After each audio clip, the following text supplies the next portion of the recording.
here from Android Calls. I'm just going to do an unboxing of the new Pixel Bud A series. And I do love my Pixel Buds.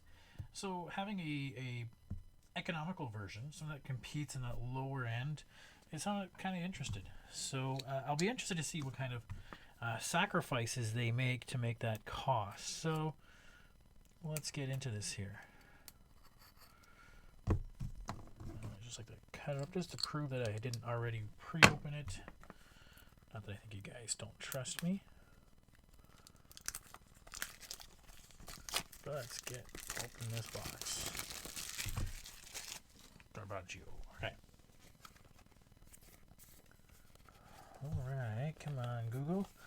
How do we open this box? Looks like... should open that way. There we go.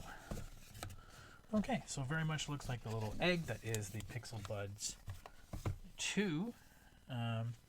Feels a little smaller, but maybe it's because I'm used to having mine in that little case. Yeah, so let's take a look at what we also got in here. Open up the box. We got a charging cable. And we got, what is this little thingy? Oh, this is replacement ear cups. Okay, so, and usually Google labels this for us about where to open. That way? That way?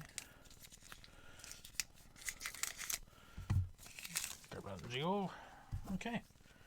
And then I'm going to be careful about opening it because it automatically will try to start pairing to my Pixel. I wonder, let's just see if it does that. Open up. Oh, nice little lightly gray. So very cool. And again, you can take them out. Feels the same way.